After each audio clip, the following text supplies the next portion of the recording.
ಮೀನಾ ತನ್ನ ಮಗ ರಘುಗೆ ಸುಚಿತ್ರ ಅನ್ನೋ ಹುಡುಗಿ ಜೊತೆ ಮದುವೆ ಮಾಡಿಸ್ತಾಳೆ. ಮನೆಗೆ ಸೊಸೆ ಬಂದ್ಮೇಲೆ ನಮ್ಮ ಮನೆ ತಳತಳ ಅನ್ನೋ ಥರ ಗೆಲುವಾಗಿರುತ್ತೆ ಅಂತ ಅನ್ಕೊಂಡಿರ್ತಾಳೆ. ಆದ್ರೆ ಮೀನನ್ ಸೊಸೆ ಸುಚಿತ್ರ ತಳತಳ ಅನ್ನೋದು ಇರ್ಲಿ, ಅವಳು ಕೇಳೋ ಅರ್ಥ ಇಲ್ದಿರೋ ವಿಚಿತ್ರ ಪ್ರಶ್ನೆಗೆ ತಲೆ ಕೆಟ್ಟೆ ಹೋಗ್ತಿರತ್ತೆ. ಮದುವೆ ಆಗಿದ್ದ ಮೊದಲನೇ ರಾತ್ರಿ. ವಾವ್, ಎಷ್ಟೋ ವರ್ಷಗಳಿಂದ ಈ ದಿನಕ್ಕಾಗಿನೇ ಕಾಯ್ತಾ ಇದ್ದೆ. ಅಂತೂ ಇಂತೂ ಇವತ್ತು ನನ್ನ ಫಸ್ಟ್ ನೈಟ್ಗೆ ಮುಹೂರ್ತ ಕೂಡ ಬಂತು. ನನ್ನ ಹೆಂಡತಿಗೂ ಹೀಗೆ ಕನಸಿರುತ್ತೆ, ಆಸೆ ಇರುತ್ತೆ ಅಲ್ವಾ, ನನಗೋಸ್ಕರ ಕಾಯ್ತಾ ಇರ್ತಾಳೆ ಅನ್ಸುತ್ತೆ. ಹೌದು ರೀ, ನಾನು ನಿಮ್ಮ ಹತ್ರ ತುಂಬ ವಿಷಯ ಮಾತಾಡಬೇಕು, ತುಂಬ ವಿಷಯ ಕೇಳಬೇಕು ಅಂತ ಕಾಯ್ತಾ ಇದ್ದೆ. ಸುಚಿ, ನೀನು ಯಾವಾಗ ಬಂದೆ? ನಾನು ನೋಡೇ ಇಲ್ಲ ನೀ ಬಂದಿದ್ದು. ಬಾ ಕುತ್ಕೋ. ರೀ, ನೀವೆಷ್ಟೊಂದು ಒಳ್ಳೆಯವ್ರಿ. ನನಗೆ ನೀವು ಸಿಕ್ಕಿರೋದೇ ನನ್ನ ಪುಣ್ಯ ಕಣ್ರಿ. ಅಯ್ಯೋ, ಇಂಥ ಹೆಂಡತಿ ಯಾರಿಗೆ ಸಿಗ್ತಾಳೆ? ನಾನು ಸಿಕ್ಕಿರೋದು ಪುಣ್ಯ ಅಂತಿದ್ದಾಳೆ. ಅಲ್ಲ ಅಲ್ಲ, ಇಂಥ ಹೆಂಡತಿ ನನಗೆ ಸಿಕ್ಕಿರೋದು ನನ್ನ ಪುಣ್ಯ, ಯಾವುದೋ ಜನ್ಮದ ಪುಣ್ಯ ಇದು. ರೀ, ಯಾಕ್ರಿ ಏನು ಮಾತಾಡ್ತಾನೆ ಇಲ್ಲ? ಅಯ್ಯಯ್ಯೋ, ಇಷ್ಟು ಅಂದವಾಗಿರೋ ಹೆಂಡತಿ ನನ್ನ ಕಣ್ಮುಂದೆ ಬಂದರೆ ಏನು ಮಾತಾಡಲಿ? ಬೇಗ ಬೇಗ ಕೆಲಸ ಶುರು ಮಾಡೋಣ ಅನ್ನಿಸ್ತಿದೆ.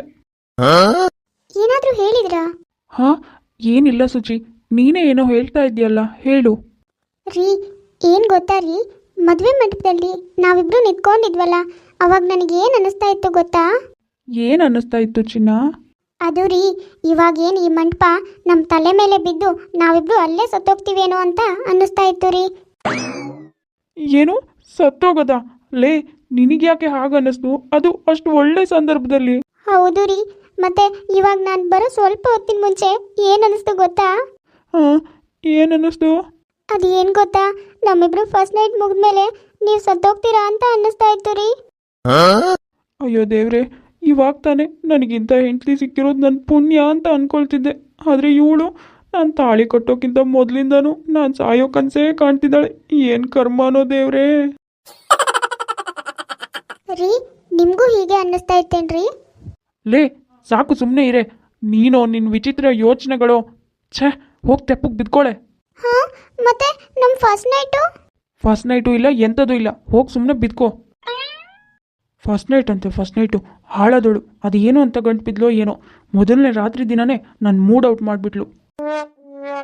ಸುಚಿತ್ರ ಮದುವೆ ಆಗಿರೋ ಮೊದಲನೇ ರಾತ್ರಿನೇ ಹೀಗೆ ವಿಚಿತ್ರವಾದ ಪ್ರಶ್ನೆ ಕೇಳೋಕೆ ಶುರು ಮಾಡ್ತಾಳೆ. ಇವಳು ಕೇಳೋ ವಿಚಿತ್ರ ಪ್ರಶ್ನೆಗೆ ಪಾಪ ರಘು ಎಷ್ಟೋ ಕನ್ಸು ಕಟ್ಕೊಂಡಿದ್ದಿದ್ದು ಫಸ್ಟ್ ನೈಟ್ನೇ ಕ್ಯಾನ್ಸಲ್ ಮಾಡಿಬಿಡ್ತಾನೆ. ಮಾರನೇ ದಿನ ಬೆಳಗ್ಗೆ. ಇದೇ ನಮ್ಮ ಸುಚಿತ್ರ, ಸುಮ್ಮನೆ ನಿಂತ್ಕೊಂಡಿದ್ಯಾ? ಅದು ಬೇರೆ ಕೈನಲ್ಲಿ ಚಾಕು ಬೇರೆ ಹಿಡ್ಕೊಂಡಿದ್ಯಾ, ಏನಾಯ್ತು? ಅದು ಅತ್ತೆ, ನಾನು ತರಕಾರಿ ಕಟ್ ಮಾಡೋಣ ಅಂತ ಚಾಕು ತಗೊಂಡೆ. ಆದರೆ ಓ ಹೌದಾ, ಮತ್ತು ತರಕಾರಿ ಕಟ್ ಮಾಡೋದು ಬಿಟ್ಟು ಏನು ಯೋಚನೆ ಮಾಡ್ತಾ ನಿಂತಿದ್ಯಮ್ಮ? ಹೋಗಿ ತರಕಾರಿ ಕಟ್ ಮಾಡು.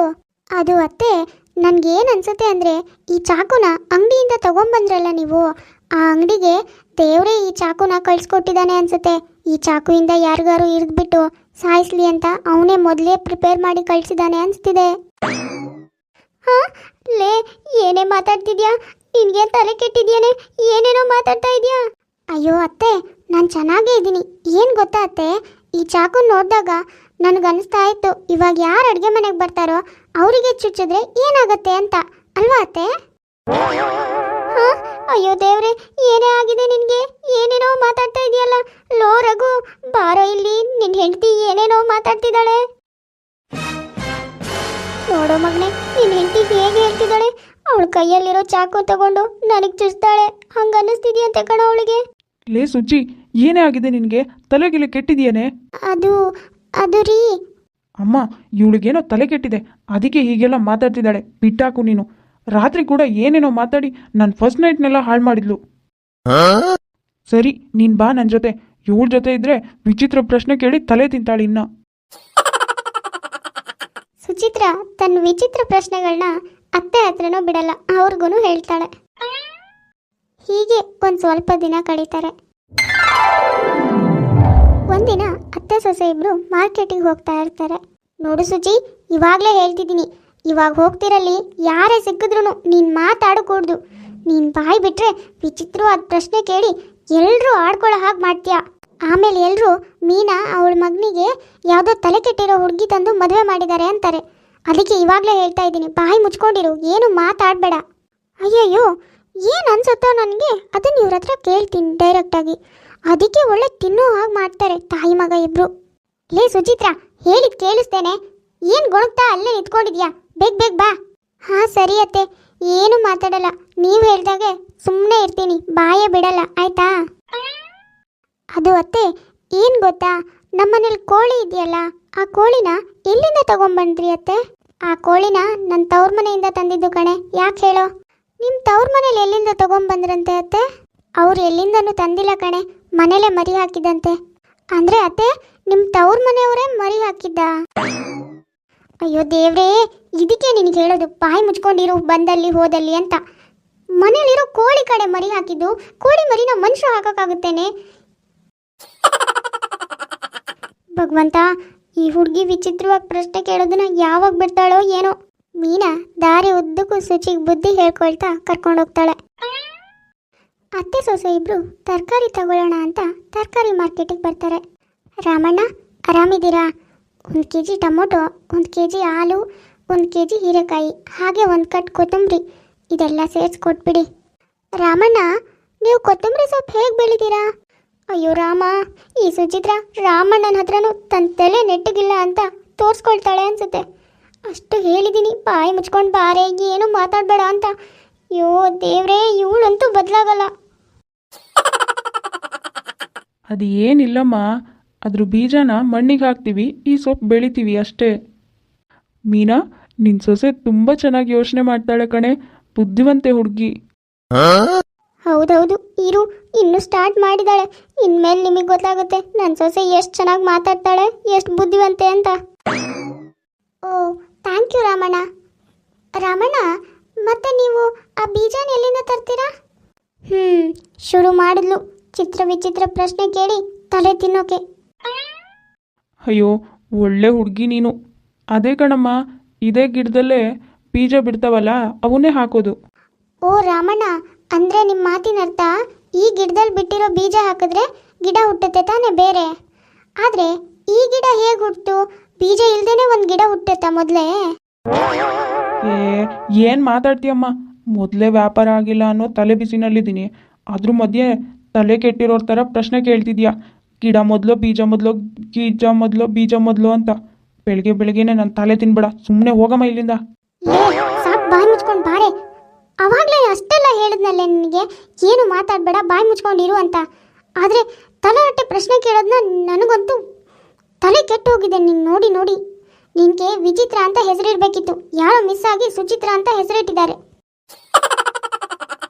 ಪಾಪ ಮೀನಾ, ಸುಚಿತ್ರನ ಜೊತೆಲಿ ಕರ್ಕೊಂಡು ಹೋಗಿ ತಪ್ಪು ಮಾಡಿದೆ ಅಂತ ಅವಳಿಗೆ ಅವಾಗ ಗೊತ್ತಾಗತ್ತೆ. ಕರ್ಕೊಂಡು ಹೋಗಿದ್ದ ತಪ್ಪಿಗೆ ಬೈಕೊಳ್ತಾ ವಾಪಸ್ ಕರ್ಕೊಂಡು ಬರ್ತಾಳೆ. ಹೀಗೆ ಒಂದು ಸ್ವಲ್ಪ ದಿನನೇ ಕಳೆದೋಗುತ್ತೆ. ಹೀಗೆ ಒಂದಿನ ಅತ್ತೆ ಸೊಸೆ ಇಬ್ರು ವಾಕಿಂಗ್ ಹೋಗಿರ್ತಾರೆ. ಓಹೋ ಹೋ ಹೋ ಹೋ, ಅತ್ತೆ ಸೊಸೆ ಇಬ್ರು ಎಲ್ಗೋ ಹೊರಟಾಗಿದೆ. ಅಯ್ಯೋ ಹಾಗೇನಿಲ್ಲ ಸುಮಿತ್ರಾ, ಹೀಗೆ ವಾಕ್ ಮಾಡೋಣ ಅಂತ ಬಂದ್ವಿ ಹೊರಗೆ. ಹಾಗೇ ನಡ್ಕೊಂಡು ಬಂದ್ವಿ ಈ ಕಡೆ. ಇವಳು ನಿನ್ನ ಮಗಳೇ? ತುಂಬ ಮುದ್ದಾಗಿದ್ದಾಳೆ ಕಣೆ. ಮದುವೆ ಏನಾದರೂ ಇದೆಯಾ ಈ ಸರಿ? ಹುಡುಗನೆಲ್ಲಾದರೂ ಹುಡುಕಿದ್ದೀರಾ? ಇಲ್ಲ ಮೀನಾ, ನೋಡಿಲ್ಲ ಇನ್ನು. ಎಲ್ಲಾದರೂ ನೋಡಬೇಕು ಅಂತ ಇವಳಪ್ಪ ಹೇಳ್ತಿದ್ದಾರೆ. ನಾನೇ ಇಷ್ಟು ಬೇಗ ಬೇಡ ಅಂತ ಹೇಳ್ತಿದ್ದೀನಿ. ಹೌದು ಕಣೆ, ಪಾಪ 1 ವರ್ಷ ಆದರೂ ಆರಾಮಾಗಿ ಮನೇಲಿ ಇರಲಿ ಬಿಡು. ಇಷ್ಟು ವರ್ಷ ಅಂತೂ ಕಾಲೇಜು ಹಾಸ್ಟೆಲ್ಲು ಅಂತ ಪಾಪ ಮನೇಲಿ ಇರೋಕೆ ಆಗಿಲ್ಲ. ಇವಾಗಲಾದರೂ ಸ್ವಲ್ಪ ಟೈಮ್ ಮನೇಲೇ ಇರಲಿ, ಆಮೇಲೆ ಮದುವೆ ಮಾಡಿದ್ರೆ ಆಯಿತು. ಮದುವೆ ಹೆಂಗೂ ಆಗೋದಿದ್ದಿದ್ದೆ. ಅಲ್ಲ ಆಂಟಿ, ನನಗೊಂದು ಡೌಟು. ನೀವು 1 ವರ್ಷ ಬಿಟ್ಟು ಮದುವೆ ಮಾಡೋ ಅಷ್ಟರಲ್ಲಿ ನಿಮ್ಮ ಮಗಳು ಯಾರನ್ನಾದರೂ ಇಷ್ಟಪಟ್ಟಿದ್ರೆ? ಅಲ್ಲ, ಯಾಕೆ ಕೇಳಿದೆ ಅಂದರೆ ಅವಳು ಇಷ್ಟಪಟ್ಟು ಆ ಹುಡುಗನ ಜೊತೆನೇ ಓಡೋಗ್ಬಿಟ್ರೆ ನೀವೇನು ಮಾಡ್ತೀರಾ ಅಂತ ತಿಳ್ಕೊಳಕ್ಕಷ್ಟೇ. ಅಯ್ಯೋ ಅಯ್ಯೋ ಅಯ್ಯೋ ಹಾಳಾದವಳೆ, ಏನು ಅಂತ ಮಾತಾಡ್ತಿದ್ಯೆ? ಏ ಮೀನಾ, ಏನೋ ಪಾಪ ಎದುರಿಗೆ ಸಿಕ್ಕರಲ್ಲ ಅಂತ ಮಾತಾಡ್ತಿದ್ರೆ ನಿನ್ನ ಸೊಸೆ ಹೀಗೆಲ್ಲ ಮಾತಾಡ್ತಿದ್ದಾಳೆ. ತಲೆಗಿಲೆ ಕೆಟ್ಟಿದ್ದೇನೆ ಇವಳಿಗೆ. ಹಾಳಾದವಳು ನನ್ನ ಮಗಳ ಮೇಲೆ ಅನುಮಾನ ಪಡೋ ಹಾಗೆ ಮಾಡ್ತಿದ್ದಾಳೆ. ಬಾ ಮಗಳೇ, ಇಲ್ಲಿಂದ ಮೊದಲು ಹೋಗೋಣ. ಇವ್ರ ಪಕ್ಕ ನಿಂತ್ಕೊಂಡ್ರೆ ಪಾಪ ಸುತ್ಕೊಳ್ಳುತ್ತೆ. ಅಯ್ಯೋ ದೇವ್ರೇ, ನಿನ್ಗೇನೇ ಆಗಿದೆ? ಯಾವ ಪ್ರಶ್ನೆನ ಎಲ್ಲಿ ಕೇಳಬೇಕು ಅಂತ ಗೊತ್ತಾಗಲ್ವೇನೆ? ತಲೆಗಿಲೆ ಕೆಟ್ಟಿದ್ದೇನೆ ನಿನಗೆ. ನೀನು ಬಂದಾಗಿಂದ ಊರು ಕೇರಿಲಿ ನಾನು ನನ್ನ ಮಗ ತಲೆ ಎತ್ಕೊಂಡು ಓಡಾಡೋಕೆ ಆಗಿಲ್ಲ. ಹಾಗೆ ಮಾಡಿಟ್ಟಿದ್ಯಾ. ಇರು, ನಿನ್ನಮ್ಮಂಗೆ ಹೇಳ್ತೀನಿ ಇದನ್ನೆಲ್ಲ. ನಿನ್ನಮ್ಮ ಬಂದು ನಿನಗೆ ಹೇಳ್ತಾರಲ್ಲ, ಅವರೇ ಕರೆಕ್ಟ್ ನಿನಗೆ. ಅವ್ರಿಗೆ ಹೇಳ್ತೀನಿ. ನಡಿ ಮನೆಗೆ ಇವಾಗ. ಮೀನಾ ಸುಚಿ ಅಮ್ಮಂಗೆ ಕಾಲ್ ಮಾಡಿ ಮನೆಗೆ ಬರೋಕೆ ಹೇಳ್ತಾಳೆ. ಅಯ್ಯೋ ಅಯ್ಯೋ ಅಯ್ಯೋ, ಏನೇ ಆಗಿದೆ ನಿನಗೆ? ಯಾಕೆ ಹೀಗೆ ಹೊಟ್ಟೆ ಉರಿಸ್ತೀಯ ನಮ್ಮದು? ನಿಮ್ಮತ್ತೆ ಇಷ್ಟೊಂದು ಬುದ್ಧಿ ಹೇಳ್ತಾರೆ, ಆದರೂ ನಿನಗೇನು ಅರ್ಥ ಆಗಲ್ವೇನೆ? ಈ ವಿಚಿತ್ರ ಪ್ರಶ್ನೆ ನಿನ್ನ ತಲೆಯಲ್ಲಿ ಎಲ್ಲಿಂದ ಬರ್ತವೆ? ಅಯ್ಯೋ ಭಗವಂತ, ಹಾಗೆ ಇನ್ನೊಂದ್ಸಾರಿ ಕೇಳಿ ಬೀಗ್ರೆ ನೀವು. ಈ ದಡ್ಡಿಗೆ ನೀವು ಹೇಳಿದ್ದಾದ್ರೂ ಅರ್ಥ ಆಗತ್ತಾ ನೋಡೋಣ. ನಾನು ನನ್ನ ಮಗ ಅಂತೂ ಇವಳಿಂದ ಊರಲ್ಲಿ ತಲೆ ಎತ್ಕೊಂಡು ತಿರ್ಗಾಡೋ ಹಾಗೆ ಇಲ್ಲ, ಹಾಗೆ ಮಾಡಿಟ್ಟಿದ್ದಾಳೆ. ಬರೀ ತಲಾಟೆ ಪ್ರಶ್ನೆ ಕೇಳ್ತಾಳೆ ಎಲ್ಲರ ಹತ್ರನೂ. ಕರ್ಮ, ಅಂತ ತಲೆ ಬುಡ ಇಲ್ಲದೆ ಇರೋ ಪ್ರಶ್ನೆಗಳೆಲ್ಲ ಇವಳು ಮಂಡೆಗೆ ಎಲ್ಲಿಂದ ಬರ್ತಾವೋ ಗೊತ್ತಿಲ್ಲ. ಅದನ್ನ ಮೊದಲು ಕೇಳಿ ಇವಳಿಗೆ. ಹೌದು ಬೀಗ್ರೆ, ನಮ್ಮ ಮನೇಲಿ ಇರ್ತಾನೂ ಹೀಗೆ ತಲೆ ಬುಡ ಇಲ್ಲದೆ ಇರೋ ಪ್ರಶ್ನೆನೇ ಕೇಳ್ತಾ ಇದ್ಲು. ಅವರಪ್ಪ ಅದಕ್ಕೆಲ್ಲ ಹೊಡೆದು ಇದ್ದಾರೆ, ಆದರೂ ಇದಕ್ಕೆ ಬುದ್ಧಿ ಬಂದಿಲ್ಲ ಇವಳಿಗೆ.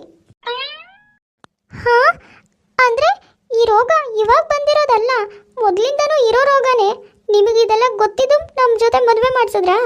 ಅದು ಬೀಗ್ರೆ, ಮದುವೆ ಆದ್ಮೇಲಾದರೂ ಮಗಳು ಗಂಡನ ಮನೇಲಿ ಇರ್ತಾಳಲ್ಲ, ಸರಿ ಆಗ್ತಾಳೆ ಅನ್ಕೊಂಡು ನಿಮ್ಗೆ ಈ ವಿಷಯ ಹೇಳ್ದೆ ಮದುವೆ ಮಾಡಿಬಿಟ್ವಿ. ಅಯ್ಯೋ ದೇವ್ರೆ, ಏನೋ ಇವಳಮ್ಮ ಬುದ್ಧಿ ಹೇಳಿದ್ರಾರು ಇವಳು ಸರಿ ಆಗ್ತಾಳೆ ಅಂತ ನಾನು ನಿಮ್ಮನ್ನು ಕರ್ಸಿದ್ರೆ, ಛೇ. ಅಂದರೆ ಈ ರೋಗ ಮೊದಲಿಂದನೂ ಇರೋದೆ, ಇವಾಗ ಕಲ್ತಿದ್ರಾರು ಹೇಗೋ ಬಿಡಿಸ್ಬೋದು ಅನ್ಬೋದು. ಹುಟ್ಟಾಗಿಂದನೂ ಬಂದಿರೋ ರೋಗನ ಹೇಗೆ ಬಿಡಿಸೋದು? ಅದಾಗೆ ಹೋಗೋದು ಯಾವಾಗಲೂ. ದೇವ್ರು ಇವಳಿಗೆ ಯಾವಾಗ ಬುದ್ಧಿ ಕೊಡ್ತಾರೋ? ಅಯ್ಯೋ ದೇವ್ರೇ ಭಗವಂತ. ಏನು ಮಾಡೋಕ್ಕಾಗುತ್ತೆ, ಮದುವೆ ಆಗಾಗಿದೆ. ಮದುವೆ ಮಾಡ್ಕೊಂಡು ತಪ್ಪಿಗೆ ಸುಚಿತ್ರನ ವಿಚಿತ್ರ ಪ್ರಶ್ನೆಗಳನ್ನು ಇವ್ರು ತಡ್ಕೊಳ್ಳೇಬೇಕು. ನೋಡಿದ್ರಲ್ಲ ವೀಕ್ಷಕರೇ, ಇವತ್ತಿನ ನಮ್ಮ ವಿಡಿಯೋ ಸ್ವಲ್ಪನಾದರೂ ಇಷ್ಟ ಆಗಿದ್ರೆ ಪ್ಲೀಸ್ ನಮ್ಮ ಚಾನಲ್ನ ಸಬ್ಸ್ಕ್ರೈಬ್ ಮಾಡ್ಕೊಳ್ಳಿ, ಲೈಕ್ ಮಾಡಿ, ಶೇರ್ ಮಾಡಿ, ಹಾಗೆ ಕಮೆಂಟ್ ಮಾಡಿ. ಸರಿ ವೀಕ್ಷಕರೇ, ನಾನಿನ್ನ ಹೊರಡ್ತೀನಿ. ನೆಕ್ಸ್ಟ್ ವಿಡಿಯೋದಲ್ಲಿ ಮತ್ತೆ ಸಿಗೋಣ. ತನ್ನ ಸೊಸೆ ಕೇಳೋ ವಿಚಿತ್ರ ಪ್ರಶ್ನೆಗಳಿಗೆ ಉತ್ತರ ಕೊಡೋಕ್ಕಾಗದೆ ಸುಚಿತ್ರನ ತಾಯಿನ ಕರೆಸಿರ್ತಾಳೆ. ಅವಳಾದ್ರೂ ಬುದ್ಧಿ ಹೇಳಿದ್ರೆ ಸರಿ ಆಗ್ತಾಳೇನೋ ಅಂತ. ಆದರೆ ತಾಯಿಗೆ ಈ ವಿಷಯ ಮೊದಲೇ ಗೊತ್ತಿರುತ್ತೆ. ಸುಚಿತ್ರ ಕೇಳೋ ವಿಚಿತ್ರ ಪ್ರಶ್ನೆಗಳು ಇವಳಿಗಿರೋ ರೋಗ ಅದು ಮೊದಲಿಂದನೂ ಇತ್ತು, ಇವಾಗ ಬಂದಿರೋದಲ್ಲ ಅನ್ನೋದು ಮೀನನಿಗೆ ಅವಾಗ ಗೊತ್ತಾಗುತ್ತೆ. ಮೀನಾ ತನ್ನ ಸೊಸೆನ ಹೇಗಾದರೂ ಸರಿ ಮಾಡಬೇಕು ಅಂದ್ಕೊಂಡು ಸುಚಿತ್ರನ ಡಾಕ್ಟರ್ ಹತ್ರ ಕರ್ಕೊಂಡು ಬಂದಿರ್ತಾಳೆ. ಏನು ಮೇಡಮ್, ನಿಮ್ಮ ಸೊಸೆಗೆ ಏನಾಗಿದೆ? ಯಾಕೆ ಕರ್ಕೊಂಡು ಬಂದಿದ್ದೀರಾ? ನೋಡೋಕೆ ಆರೋಗ್ಯದಲ್ಲಿ ಎಲ್ಲ ಚೆನ್ನಾಗೇ ಇದ್ದಾರೆ ಅನ್ನಿಸ್ತಾ ಇದೆ, ಏನೂ ಪ್ರಾಬ್ಲಮ್ ಇಲ್ಲ ಅನ್ನಿಸ್ತಾ ಇದೆ. ಏನು ಪ್ರಾಬ್ಲಮ್? ಅಯ್ಯೋ, ನಾನೇನು ಹೇಳೋದು? ಇವಾಗ ಇವಳು ಕೇಳೋ ಪ್ರಶ್ನೆಗಳಿಗೆ ನಿಮಗೆ ಅರ್ಥ ಆಗುತ್ತೆ ಡಾಕ್ಟ್ರೆ. ಏನಮ್ಮ, ಏನಾಯ್ತು? ಏನೂ ಮಾತಾಡ್ತಾನೆ ಇಲ್ಲ ನೀವು? ಅಯ್ಯೋ, ಅತ್ತೆ ಮಾತಾಡ್ತಿದ್ರೆ ಬಿಡಿ ಡಾಕ್ಟ್ರೆ, ನಾನು ಮಾತಾಡ್ತೀನಲ್ಲ. ಡಾಕ್ಟ್ರೆ, ಏನು ಗೊತ್ತಾ, ನೀವಿಷ್ಟೆಲ್ಲ ಓದಿ ಡಾಕ್ಟ್ರ್ ಆಗಿದ್ದೀರಲ್ಲ, ಯಾಕೆ? ಅದೇನು ಅಂದರೆ, ನಾವು ನಿಮ್ಮಂಥವ್ರಿಗೆಲ್ಲ ಏನಾದರೂ ಆರೋಗ್ಯ ತೊಂದರೆ ಆದರೆ ಸರಿ ಮಾಡಬೇಕಲ್ಲ, ಅದಕ್ಕೆ ಇಷ್ಟು ಓದಿ ಡಾಕ್ಟರ್ ಆಗಿದ್ದು. ಹಾಂ, ಶುರು ಮಾಡಿದ್ಲು. ಇನ್ನು ಡಾಕ್ಟರ್ ಎಷ್ಟೊತ್ತಿಗೆ ಹೋಗ್ದು ನಮ್ಮಿಬ್ರು ಹೊರಗೆ ಕಳಿಸ್ತಾರೋ ನನಗೆ ಗೊತ್ತಿಲ್ಲ. ಓ ಹೌದಾ ಡಾಕ್ಟರ್? ಹಾಗಾದರೆ ನಮಗೇನೋ ನೀವು ಮೆಡಿಸನ್ ಕೊಡ್ತೀರಾ? ನಿಮ್ಮ ಹೆಂಡತಿ ಮಕ್ಕಳಿಗೆ ಏನಾದರೂ ಪ್ರಾಬ್ಲಮ್ ಆದರೆ ಅವಾಗ ಯಾರು ಕೊಡ್ತಾರೆ? ಒಳ್ಳೆ ಕ್ವಶನ್ ಕೇಳಿದೆ. ನನ್ನ ಹೆಂಡತಿ ಮಕ್ಕಳಿಗೆ ಏನಾದರೂ ಆದರೆ ನಾನೇ ಮೆಡಿಸನ್ ಕೊಡ್ತೀನಮ್ಮ. ಓ ಹೌದಾ? ಹಾಗಾದರೆ ನಿಮ್ಗೇನಾದರೂ ರೋಗ ಬಂದರೆ ಏನು ಮಾಡ್ತೀರಾ ಡಾಕ್ಟರ್? ಅವಾಗ ಯಾರು ನಿಮಗೆ ಮೆಡಿಸನ್ ಕೊಡ್ತಾರೆ? ನಮಗೇನಾದ್ರು ರೋಗ ಬಂದರೆ ನಾವೇ ಮೆಡಿಸನ್ ತಗೋತೀವಿ, ನಮಗೆಲ್ಲ ಗೊತ್ತಿರುತ್ತಲ್ಲಮ್ಮ. ಅಯ್ಯೋ, ಇದೇನು ಡಾಕ್ಟ್ರೆ ಹೀಗೆ ಹೇಳ್ತಿದ್ದೀರಾ? ನೀವು ಅದು ಹೇಗೆ ತಗೊಳ್ತೀರಾ? ನೀವು ನಮಗೇನಾದರೂ ರೋಗ ಬಂದರೆ ಮಾತ್ರ ತಾನೇ ನೋಡೋದು. ಅಯ್ಯೋಯ್ಯೋ, ಹಾಗೇನಿಲ್ಲಮ್ಮ. ನಮಗೇನಾದರೂ ಹೆಲ್ತ್ ಇಶ್ಯೂಸ್ ಇದ್ದರೆ ನಾವೇ ಮೆಡಿಸನ್ ತಗೋತೀವಿ. ಯಾಕೆ ಹೇಳು, ನಾವೆಲ್ಲ ಡಾಕ್ಟರ್ಸ್ ಅಲ್ವಾ, ಹಾಗಾಗಿ ನಮಗೆಲ್ಲ ಗೊತ್ತಿರುತ್ತೆ. ಅದು ಹೆಂಗೆ ಡಾಕ್ಟರ್? ಅವಾಗ ತಾನೇ ನೀವೇ ಹೇಳಿದ್ರಿ ನಾವು ಬೇರೆಯವ್ರಿಗೆ ರೋಗ ಬಂದರೆ ಸರಿ ಮಾಡ್ತೀವಿ ಅಂತ. ಅಯ್ಯೋ ಹೌದಮ್ಮ, ನಾವು ಬೇರೆಯವ್ರನ್ನೂ ನೋಡ್ತೀವಿ, ಹಾಗೆ ನಮಗೇನಾದರೂ ರೋಗ ಬಂದರೆ ನಮ್ಮನ್ನು ನಾವು ನೋಡಿಕೊಂಡು ಮೆಡಿಸನ್ ತಗೋತೀವಿ. ಅಯ್ಯೋ ದೇವ್ರೇ, ಏನಾಗಿದೆಯಾ ನಿನಗೆ? ಸ್ವಲ್ಪ ಹೊತ್ತು ಸುಮ್ಮನೆ ಕುತ್ಕೊಳ್ಳಿ ಅಲ್ಲಿ. ಇರಿ ಅತ್ತೆ, ನೀವೇ ಕೇಳಿಸ್ಕೊಂಡ್ರಲ್ವಾ ಡಾಕ್ಟರ್ ಹೇಗೆ ಸುಳ್ಳು ಹೇಳ್ತಿದ್ದಾರೆ ಅಂತ. ಅವಾಗ ತಾನೇ ನಾನು ಬೇರೆಯವ್ರನ್ನ ನೋಡ್ತೀನಿ ಅಂತ ಹೇಳಿದ್ದಾರೆ. ಇವಾಗ ನೋಡಿದರೆ ನನಗೇನಾದರೂ ರೋಗ ಬಂದರೆ ನಾನೇ ನೋಡ್ಕೋತೀನಿ ಅಂತ ಹೇಳ್ತಿದ್ದಾರೆ. ಹೀಗೆ ನನಗೇನು ರೋಗ ಇಲ್ದಿದ್ರು ಏನೋ ರೋಗ ಇದೆ ಇವಳಿಗೆ ಅಂತ ಹೇಳಿಬಿಟ್ರೆ ಏನು ಮಾಡೋದು? ಅತ್ತೆ ನಡೀರಿ ಹೋಗೋಣ ಮೊದಲು ಇಲ್ಲಿಂದ. ಈ ಡಾಕ್ಟರ್ ಸರಿ ಇಲ್ಲ ಅತ್ತೆ. ನಿಮ್ಮ ಸೊಸೆನ ಮೊದಲು ಇಲ್ಲಿಂದ ಕರ್ಕೊಂಡೋಗಮ್ಮ. ನಿಮ್ಮ ಸೊಸೆಗೇನೋ ಹುಚ್ಚಿಡ್ತಿದೆ ಅನ್ಸುತ್ತೆ, ಅದಕ್ಕೆ ಏನೇನೋ ಮಾತಾಡ್ತಾರೆ. ಮೊದಲು ಯಾವುದಾದ್ರೂ ಹುಚ್ಚಾಸ್ಪತ್ರೆಗೆ ಸೇರಿಸಿ ಕರ್ಕೊಂಡೋಗಿ. ಇಲ್ಲಿ ಇವ್ರನ್ನ ಟ್ರೀಟ್ಮೆಂಟ್ ಮಾಡೋಕ್ಕಾಗಲ್ಲ. ನೋಡಿದ್ರ ಅತ್ತೆ, ಇವಾಗಷ್ಟೇ ನಾನು ಹೇಳಿದ್ದೆ ನಾನು ಇಷ್ಟು ಚೆನ್ನಾಗಿದ್ದೀನಿ, ನನ್ನನ್ನು ಹುಚ್ಚಾಸ್ಪತ್ರೆಗೆ ಸೇರಿಸು ಅಂತ ನಿಮ್ಮ ಹತ್ರನೇ ಹೇಳ್ತಾ ಇದ್ದಾರೆ. ನೋಡಿದ್ರಾ, ಈ ಡಾಕ್ಟರ್ ಸರಿ ಇಲ್ಲ ಅತ್ತೆ, ಮೊದಲು ಹೋಗೋಣ ಬನ್ನಿ ಇಲ್ಲಿಂದ. ಲೇ ಬಾಯಿ ಮುಚ್ಕೊಂಡು ಮೊದಲು ಬಾರೆ ಹೋಗೋಣ. ಹಾಳಾದವಳು, ಇವಳ ಬುದ್ಧಿನ ಇವಳು ಬಿಡೋದೇ ಇಲ್ಲ ಅನ್ಸುತ್ತೆ. ಛೇ. ಮೀನಾ ಸೊಸೆನ ಡಾಕ್ಟ್ರ್ ಹತ್ರ ತೋರಿಸಿ ಏನು ಪ್ರಾಬ್ಲಮ್ಮು ಅಂತ ತಿಳ್ಕೊಂಡು ಸರಿ ಮಾಡೋಣ ಅಂದ್ಕೊಂಡು ಹೋಗಿರ್ತಾಳೆ. ಆದರೆ ಸುಚಿತ್ರ ಕೇಳೋ ವಿಚಿತ್ರ ಪ್ರಶ್ನೆಗೆ ಪಾಪ ಡಾಕ್ಟರ್ಗೆ ತಲೆ ಕೆಟ್ಟು ಇಲ್ಲಿಂದ ಫಸ್ಟ್ ಎದ್ದೋಗು ಅಂತ ಅತ್ತೆ ಸೊಸೆ ಇಬ್ಬರಿಗೂ ಬೈದು ಕಳಿಸ್ಬಿಡ್ತಾನೆ. ಇನ್ನೇನು ಮಾಡೋದು, ಡಾಕ್ಟರೇ ಎದ್ದೋಗಿ ಅಂತ ಹೇಳಾಯ್ತು, ಇನ್ನು ಅಲ್ಲೇ ಕುತ್ಕೊಂಡ್ರೆ ಕತ್ತಿಡ್ದು ಹೊರಗೆ ದಬ್ತಾನೆ. ಹಾಗಾಗಿ ಮೀನಾ ಅಲ್ಲಿಂದ ಹೊರಟು ಬರ್ತಾಳೆ. ದಾರಿ ಉದ್ದಕ್ಕೂ ಸೊಸೆಗೆ ಬೈಕೋ ಹೇಳ್ತಾ ಮನೆ ಕರ್ಕೊಂಡು ಬರ್ತಾಳೆ. ಮಾರನೇ ದಿನ ಬೆಳಗ್ಗೆ ಈ ಹುಡುಗಿನೋ ಒಂದು ಹೇಳಿದ ಕೆಲಸ ಮಾಡಲ್ಲ. ಅವಾಗಲೇ ಹೇಳಿದ್ದೀನಿ ಹೀಟ್ರ್ ಹಾಕು, ನಾನು ಸ್ನಾನ ಮಾಡಿ ಪೂಜೆ ಮಾಡಬೇಕು ಅಂತ. ಆದರೂ ನೋಡು ಎಲ್ಲಿ ಹೋದ್ಲೋ ಏನೋ. ಸುಚಿತ್ರಾ, ಲೇ ಸುಚಿತ್ರಾ, ಎಲ್ಲಿದೆಯೇ? ಹುಡುಗಿ ಎಲ್ಲೂ ಕಾಣಿಸ್ತಾ ಇಲ್ಲ. ಇವಳು ನಂಬ್ಕೊಂಡ್ರೆ ನಾನಿವ ಸ್ನಾನ ಮಾಡ್ದಾಗೆ. ಅದ್ರ ಬದಲು ನಾನೇ ಹೋಗಿ ಬಿಸಿನೀರು ಕಾಯಿಸ್ಕೊತೀನಿ. ಇದೇನು ಸುಚಿತ್ರಾ, ಅವಾಗಿಂದನೂ ನಿನ್ನ ಕರಿತಾನೆ ಇದ್ದೀನಿ, ನೀನೇನು ಮಾತೇ ಆಡದೆ ಇಲ್ಲಿ ಇಟ್ಕೊಂಡು ಏನೇ ಮಾಡ್ತಿದ್ಯಾ? ಏನಾಯ್ತೆ? ಅದು ಅತ್ತೆ, ನೀವು ಬಿಸಿನೀರು ಕಾಯಿಸು ಅಂತ ಹೇಳಿದ್ರಲ್ಲ, ಅದಕ್ಕೆ ಹೀಟ್ರ್ ಆನ್ ಮಾಡೋಣ ಅಂತ ಬಂದೆ. ಹಾ ಕಣೆ, ಹೇಳಿ ಎಷ್ಟೊತ್ತಾಯ್ತು, ಇನ್ನೂ ನೀನು ಹೀಟ್ರೇ ಆನ್ ಮಾಡಿಲ್ಲ ಅನ್ಸುತ್ತೆ. ಯಾವಾಗಲೇ ನೀರು ಕಾಯೋದು? ನಾನು ಯಾವಾಗ ಸ್ನಾನ ಮಾಡೋದು? ಪೂಜೆ ಮಾಡೋದು ಯಾವಾಗ? ತಿಂಡಿ ತಿನ್ನೋದು ಯಾವಾಗ? ಅದು ಅತ್ತೆ, ಏನು ಗೊತ್ತಾ, ಹೀಟ್ರ್ ಆನ್ ಮಾಡೋಣ ಅಂತ ಅಂದ್ಕೊಂಡೆ. ಇವಾಗ ಹೀಟ್ರನ್ನ ಕರೆಂಟ್ ಸ್ವಿಚ್ಚಿಗೆ ಹಾಕಿ ಆನ್ ಮಾಡ್ತೀವಲ್ಲ, ಆವಾಗ ಹೀಟ್ರು ಮನಸ್ಸಲ್ಲೇ ನಮ್ಮ ಹತ್ರ ಬಾ, ನಮ್ಮ ಹತ್ರ ಬಾ, ನನ್ನ ಮುಟ್ಟು ಅಂತ ಅನ್ಕೊಳ್ತಿರತ್ತೆ ಅನ್ಸುತ್ತೆ ಅಲ್ವಾ ಅತ್ತೆ? ಅಯ್ಯೋ ರಾಮ್ ರಾಮ, ಏನೇ ಮಾತಾಡ್ತಿದ್ಯಾ? ತಲೆ ಕೆಟ್ಟಿದ್ಯಾನೆ ನಿನಗೆ? ನಿಜ ಅತ್ತೆ, ನಮಗೆ ಹೇಗೆ ಮನ್ಸಿರುತ್ತೋ ಹಾಗೆ ಅದಕ್ಕೂ ಮನ್ಸಿರುತ್ತೆ ಅಲ್ವಾ? ಹೀಗೆ ಕರಿತಾ ಇರ್ಬೋದಲ್ವಾ ಅತ್ತೆ? ನಿಮಗೂ ಹೀಗೆ ಅನ್ನಿಸ್ತಿದ್ಯಾ? ಅಯ್ಯೋ ಭಗವಂತ, ಇವಳು ಅದೆಂಗೆ ಸೃಷ್ಟಿ ಮಾಡಿದ್ಯೋ? ಭೂಮಿಗೆ ಕಳ್ಸೋಕ್ಕಿಂತ ಮೊದಲು ಮಂಡಲ್ ಮೆದ್ಲು ಇಡೋದನ್ನೇ ಮರ್ತಿದ್ಯಾ ಅನ್ಸುತ್ತೆ. ಅದಕ್ಕೆ ಹೀಗೆ ವಿಚಿತ್ರವಾದ ಪ್ರಶ್ನೆ ಕೇಳಿ ಕೇಳಿ ನನ್ನ ನೆಮ್ಮದಿನೇ ಹಾಳು ಮಾಡ್ತಿದ್ದಾಳೆ. ಲೇ ನೋಡು ಸುಚಿತ್ರ, ಇಲ್ಲಿಂದ ನೀನು ಮೊದಲು ಹೋದ್ರೆ ಸರಿ, ಇಲ್ಲ ಅಂದರೆ ಇಲ್ಲೇ ಏನಾದರೂ ತಗೊಂಡು ನಿನ್ನ ತಲೆ ಮೇಲೆ ತಾಕ್ಬಿಡ್ತೀನಿ. ಅಯ್ಯಯ್ಯೋ, ಏನೋ ತಲೆಯಲ್ಲಿ ಯೋಚನೆ ಬಂತು, ಅದಕ್ಕೆ ಕೇಳಿದೆ. ಅದಕ್ಕೆ ಅತ್ತೆ ಇಷ್ಟೆಲ್ಲ ಕೋಪ ಮಾಡ್ಕೋಬೇಕಾ? ಸರಿ ಸರಿ ಹೋಗಲಿ, ಇನ್ನು ಸ್ವಲ್ಪ ಹೊತ್ತಿಗೆ ಅತ್ತೆ ಮತ್ತೆ ಕೂಲಾಗ್ತಾರೆ. ಆವಾಗ ಮತ್ತೆ ಇದೇ ಪ್ರಶ್ನೆ ಕೇಳೋಣ, ಅವಾಗಾದರೂ ಆನ್ಸರ್ ಸಿಗ್ಬೋದು. ಛೇ, ಹಾಳಾದವಳು, ಅದೇನು ಅಂತ ನಮ್ಮ ಮನೆ ಸೊಸೆ ಆಗಿ ಬಂದ್ರೋ ಏನೋ. ಅದು ನಾನು ಅವಳ ಹತ್ರ ತಗ್ಲಾಕೊಂಡಿದ್ದೀನಿ. ಬಿಸಿ ತುಪ್ಪ ಬಾಯಲ್ಲಿ ಇಟ್ಕೊಂಡಂಗೆ ಆಗಿದೆ. ಉಗುಳಿದ್ರೆ ವೇಸ್ಟ್ ಆಗುತ್ತೆ, ಹಾಗಂತ ನುಂಗೋಕೆ ಹೋದ್ರೆ ಗಂಟ್ಲು ಸುಡುತ್ತೆ. ಈ ಸುಚಿತ್ರ ಸುಮ್ಮನೆ ಇರ್ತಾನೆ ಇರಲ್ಲ. ಇವಳ ತಲೆಯಲ್ಲಿ ಏನಾದರೂ ಒಂದು ಬೇಡದೇ ಇರೋ ವಿಚಿತ್ರ ಪ್ರಶ್ನೆ ಬರ್ತಾನೆ ಇರುತ್ತೆ.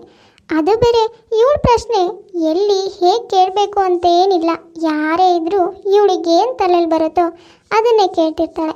ಕೆಲವು ಪ್ರಶ್ನೆಗಂತೂ ಕಾಮನ್ ಆಗಿರ್ತಾ ಇದ್ದು, ಆದರೆ ಇನ್ನು ಕೆಲವು ಪ್ರಶ್ನೆಗಳಿಗೆ ಅರ್ಥನೇ ಇರ್ತಾ ಇರಲ್ಲ. ಪಾಪ, ಇದರಿಂದ ಮನೇಲಿ ಅತ್ತೆ ಮೀನಾ ಮತ್ತು ಗಂಡ ರಘು ಇಬ್ಬರಿಗೂ ತಲೆ ಕೆಟ್ಟೆ ಹೋಗಿರತ್ತೆ. ಹೇಗಾದರೂ ಮಾಡಿ ಇವಳನ್ನ ಸರಿ ಮಾಡಬೇಕು ಅಂತ ಪಣ ತೊಟ್ಟಿರ್ತಾರೆ. ಮಾರನೇ ದಿನ ಬೆಳಗ್ಗೆ, ರೀ ಕಾಫಿ ತಗೊಳ್ರಿ. ಅದೇನು ಗೊತ್ತಾ ರೀ, ಇವತ್ತು ಕಾಫಿ ಮಾಡುವಾಗ ಹಾಂ, ಶುರು ಮಾಡಿದ್ಲು ಇವಾಗ. ಇನ್ಬಿಡು, ನನ್ನ ತಲೆ ತಿಂತಾಳೆ. ಇವಳು ನನ್ನ ತಲೆ ತಿನ್ನೋದ್ರೊಳಗೆ ನಾನೇ ಏನಾದರೂ ಹೇಳಿ ಇವಳು ಬಾಯಿ ಮುಚ್ಚಿಸ್ಬೇಕು. ಇಲ್ಲ ಅಂದರೆ ಇವತ್ತು ನನ್ನ ಕತೆ ಮುಗೀತು ಅಂತಾನೆ ಅರ್ಥ. ಹಾಂ ಸುಜಿ, ಏನು ಗೊತ್ತೇನೆ, ನೀನಿವಾಗ ಕಾಫಿ ತೊಗೊಂಡು ಬರ್ತಾ ಇದೆಯಲ್ಲ, ಅವಾಗ ಏನು ಅನ್ನಿಸ್ತು ಗೊತ್ತಾ ನನಗೆ? ನೀನು ಕಾಲು ಜಾರು ಬಿದ್ದು ಸೊಂಟನೇ ಮುರಿದೋಗುತ್ತೆ ಅನ್ನಿಸ್ತು ಕಣೆ. ನಿನಗೂ ಹಾಗೆ ಅನ್ನಿಸ್ತೇನೆ? ಹಾಂ, ಏನು ಹಾಗೆ ಅನ್ನಿಸ್ತಾ ನಿಮಗೆ? ಅಯ್ಯಯ್ಯೋ, ನನ್ನ ಸೊಂಟ. ಇಷ್ಟು ದಿನ ನನಗೆ ಮಾತ್ರ ಹೀಗೆ ಅನ್ನಿಸ್ತಾ ಇತ್ತು, ಆದರೆ ಇವರೇನು ಹೀಗೆ ಹೇಳ್ತಿದ್ದಾರೆ ಇವಾಗ? ಏ ಇಲ್ಲಪ್ಪ, ನನಗೇನು ಹಾಗೆ ಅನಿಸಿಲ್ಲ ರೀ. ನಿಮಗೆ ಯಾಕೆ ಹಾಗೆ ಅನ್ನಿಸ್ತು? ಅಯ್ಯೋ ಅಷ್ಟೇ ಅಲ್ಲ ಸುಚಿ, ನೀನು ಈ ಕಾಫಿ ಮಾಡ್ತಿರುವಾಗ ಬಿಸಿ ಕಾಫಿ ನಿನ್ನ ಮೈ ಮೇಲೆಲ್ಲ ಬಿದ್ದು, ನಿನ್ನ ಮುಖದ ಮೇಲೆಲ್ಲ ಬಿದ್ದು, ಮುಖ ಎಲ್ಲ ಸುಟ್ಟೇ ಹೋಗುತ್ತೆ ಅನ್ನಿಸ್ತು. ನಿನಗೂ ಹಾಗೆ ಅನ್ನಿಸ್ತಾ? ಹಾಂ, ಅಯ್ಯೋ ನನ್ನ ಮುಖ. ಅಯ್ಯಯ್ಯೋ, ಏನಿವತ್ತು ನನಗೆ ಅನ್ಸೋದೆಲ್ಲ ಇವ್ರಿಗೆ ಅನಿಸ್ತಾ ಇದೆ. ಮೊದಲು ಹೋಗಿ ಇದೆಲ್ಲನೂ ಅತ್ತೆಗೆ ಹೇಳಬೇಕು. ಹಾಂ, ಅದೇ ಸರಿ. ಆಹಾ, ಇಷ್ಟು ದಿನ ನನ್ನ ತಲೆ ತಿಂತಾ ಇದ್ದೆ ಅಲ್ವಾ? ಇವತ್ತಿಂದ ಇರು, ನಾನು ಅಮ್ಮ ಸೇರಿ ನಿನ್ನ ತಲೆ ತಿಂತೀವಿ. ಗಂಡನ ವಿಚಿತ್ರ ಪ್ರಶ್ನೆ ಕೇಳಿ ಸುಚಿತ್ರನೇ ಶಾಕ್ ಆಗಿಬಿಡ್ತಾಳೆ. ಎಲ್ಲನೂ ಅತ್ತೆ ಹತ್ರ ಹೇಳಿ ಅವ್ರ ತಲೆನ ಸ್ವಲ್ಪ ಕೆಡ್ಸೋಣ ಅಂತ ಅತ್ತೆ ಹತ್ರ ಬರ್ತಾಳೆ. ಸುಚಿ, ನೀನೇ ಬಂದ್ಯಾ? ನಾನೇ ಬರಬೇಕು ಅಂದ್ಕೊಂಡಿದ್ದೆ ಕಣೆ. ಓ ಹೌದಾ, ಯಾಕತ್ತೆ? ಏನು ವಿಷಯ, ಏನು ಹೇಳಿ. ಅದೇನು ಗೊತ್ತೇನೆ ಸುಚಿತ್ರ, ನೀನು ಖಾರ ಮಿಕ್ಸಿ ಹಾಕುವಾಗ ಮಿಕ್ಸಿ ಒಳಗೆ ಕೈ ಹಾಕಿ ನಿನ್ನ ಕೈ ಬೆರಳೆಲ್ಲ ಕಟ್ಟಾಗಿ ಮಿಕ್ಸಿ ಒಳಗೆ ರುಬ್ಬಿ ಚಟ್ನಿ ಥರ ಆಗತ್ತೆ ಅಂತ ಬೆಳಗ್ಗೆಯಿಂದನೂ ಅನ್ನಿಸ್ತಾ ಇದೆ ಕಣೆ. ನಿನಗೂ ಹೀಗೇನಾದರೂ ಅನ್ನಿಸ್ತಿದೆಯೇನೆ? ಯಾವುದಕ್ಕೂ ನೀನು ಸ್ವಲ್ಪ ಹುಷಾರು ಕಣೆ. ಹೌದು, ನಿನಗೂ ಹೀಗೆ ಅನ್ನಿಸ್ತಿರತ್ತೇನೆ? ಯಾಕೆ ಕೇಳಿದೆ ಅಂದರೆ ಯಾವಾಗಲೂ ನಿನಗೆ ಹೀಗೆಲ್ಲ ಅನ್ನಿಸ್ತಾ ಇರುತ್ತಲ್ಲೇ, ಅದಕ್ಕೆ ಕೇಳಿದೆ. ಇವತ್ತು ಹಾಗೆ ಅನ್ನಿಸ್ತಾ ನಿಂಗೆ? ಅಯ್ಯೋ ದೇವ್ರೇ, ಅತ್ತೆ ಏನು ಹೀಗೆ ಹೇಳ್ತಿದ್ದಾರೆ? ಅಯ್ಯೋ ನನ್ನ ಬೆರಳು ಮುದ್ದಾಗಿದ್ದು. ಸುಚಿ, ನೀನು ಇಲ್ಲಿದೆಯಾ? ನಿನ್ಗೆ ಏನಾಯ್ತು ಅಂತ ನಾನು ಹೆದರಿಬಿಟ್ಟೆ. ಅವಾಗಿಂದ ಹುಡುಕ್ತಾ ಇದ್ದೀನಿ ಎಲ್ಲಿ ಹೋದ್ಯೋ ಅಂತ. ಯಾಕ್ರಿ, ಇವಾಗ ಏನಾಯ್ತು? ಯಾಕೆ ನನ್ನ ಹುಡ್ಕೊಂಡು ಬಂದ್ರಿ ನೀವು? ಸುಚಿ, ಏನು ಗೊತ್ತಾ, ನೀನು ಹೊರಗಡೆ ಅಂಗಳ ಗುಡಿಸ್ತಾ ಇರುವಾಗ ತೆಂಗಿನ ಮರದ ಮೇಲಿಂದ ತೆಂಗಿನಕಾಯಿ ತಲೆ ಮೇಲೆ ಬಿದ್ದು ತಲೆ ಒಡೆದೋಗುತ್ತೆ, ಮೈ ತುಂಬ ರಕ್ತ ಆಗುತ್ತೆ ಅಂತ ಅವಾಗಿಂದ ಅನ್ನಿಸ್ತಾ ಇದೆ ಕಣೆ ನನಗೆ. ಅಯ್ಯಯ್ಯೋ ರಾಮ, ಇಷ್ಟು ದಿನ ನನಗೆ ಮಾತ್ರ ಹೀಗೆಲ್ಲ ಅನ್ನಿಸ್ತಾ ಇತ್ತು, ಆದರೆ ಇವಾಗೇನಿದು ಅತ್ತೆಗೂ ಹೀಗೆ ಅನ್ನಿಸ್ತಾ ಇದೆ. ಇವಾಗ ನೋಡಿದ್ರೆ ರಘು ಕೂಡ ಹೀಗೆ ವಿಚಿತ್ರವಾಗಿ ಕೇಳ್ತಿದ್ದಾರೆ. ಅಯ್ಯಯ್ಯೋ, ನಾನು ವಿಚಿತ್ರ ಪ್ರಶ್ನೆ ಕೇಳಿ ಕೇಳಿ ಇವ್ರಿಗೂ ಅದೇ ಅಭ್ಯಾಸ ಆಗಿದೆಯೋ ಏನು ಕತೆ? ಯಪ್ಪ, ಯಾವುದೇ ಥರದ ವಿಚಿತ್ರ ಪ್ರಶ್ನೆಗಳು ನನ್ನ ತಲೆಯಲ್ಲಿ ಬಂದರೂ ಅದನ್ನು ಯಾರ ಹತ್ರನೂ ಕೇಳಬಾರ್ದು. ಇವಾಗ ನೋಡು, ಕೇಳಿದ್ದಕ್ಕೆ ತಾಯಿ ಮಗ ಇಬ್ಬರು ಇದೇ ಥರ ಮಾತಾಡ್ತಿದ್ದಾರೆ. ನನಗಂತೂ ತಡ್ಕೊಳ್ಳೋಕೆ ಆಗ್ತಿಲ್ಲ, ಅದು ಒಂದೇ ದಿನಕ್ಕೆ. ಅಬ್ಬಾ, ಅಂತೂ ಇಂತೂ ತಾಯಿ ಮಗ ಇಬ್ಬರು ಸುಚಿತ್ರನಿಗೆ ವಿಚಿತ್ರ ಪ್ರಶ್ನೆ ಕೇಳಿ ಒಂದೇ ದಿನಕ್ಕೆ ಅವಳ ತಲೆ ಎಲ್ಲ ಕೆಡಿಸ್ಬಿಡ್ತಾರೆ. ಇದಾದ್ಮೇಲೆ ಸುಚಿತ್ರ ಯಾವತ್ತೂ ವಿಚಿತ್ರ ಪ್ರಶ್ನೆ ಕೇಳೋ ಯೋಚನೆನೂ ಮಾಡಲ್ಲ. ನೋಡಿದ್ರಲ್ಲ ವೀಕ್ಷಕರೇ, ಇವತ್ತಿನ ನಮ್ಮ ವಿಡಿಯೋ ಸ್ವಲ್ಪನಾದರೂ ಇಷ್ಟ ಆಗಿದ್ರೆ ಪ್ಲೀಸ್ ನಮ್ಮ ಚಾನಲ್ನ ಸಬ್ಸ್ಕ್ರೈಬ್ ಮಾಡ್ಕೊಳ್ಳಿ, ಲೈಕ್ ಮಾಡಿ, ಶೇರ್ ಮಾಡಿ, ಹಾಗೆ ಕಮೆಂಟ್ ಮಾಡಿ. ಸರಿ ವೀಕ್ಷಕರೇ, ನಾನಿನ್ನು ಹೊರಡ್ತೀನಿ. ನೆಕ್ಸ್ಟ್ ವಿಡಿಯೋದಲ್ಲಿ ಮತ್ತೆ ಸಿಗೋಣ.